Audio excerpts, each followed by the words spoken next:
महाशिवरात्रीच्या दिवशी भगवान पशुपतीनाथांच्या मंदिरात यायचंय आणि एक काळा मीरा माहिती आहे ना, एक मीरा आणि 7 काळे तीळ, 7 काळे तीळ आणि एक काळा मीरा घेऊन महादेवाच्या पिंडीवरती व्हायचं आहे।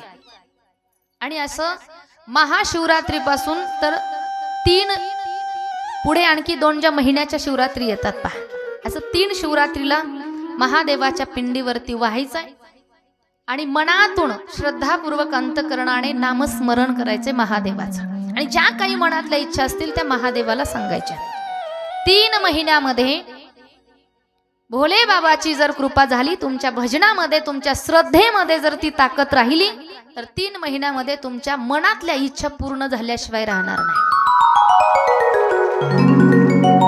पण तेवढा भाव, तेवढी श्रद्धा तुमच्या अंतकरणामध्ये असणं फार गरजेचं आहे।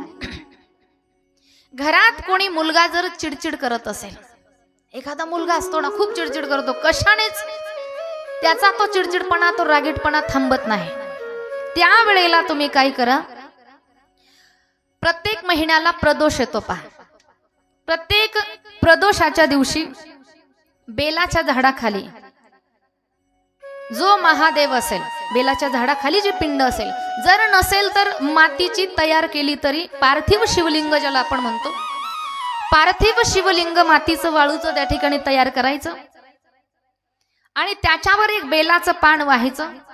आणि बेलाचं पान वाहत असताना जे 3 पानं असतात बेलाचे, त्यातलं जे मधलं पान आहे त्या मधल्या पानाला मध लावायचं, मधल्या पानाला मध लावायचा आणि ते पान महादेवाच्या पिंडीवर त्या ठिकाणी वाहायचं आहे।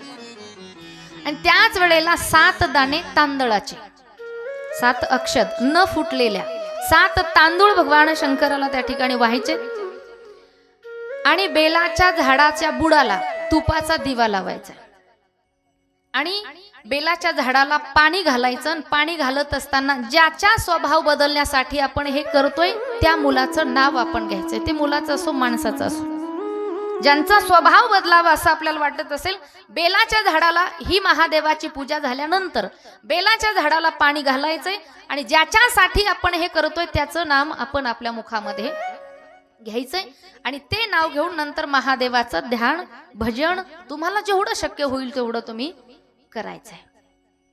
अगदी हे केल्यामुळे सुद्धा माणसाच्या स्वभावामध्ये बदल होतो, चिडचिडपणा, रागीटपणा जो असतो ना तो नक्कीच त्या ठिकाणी कमी होतो।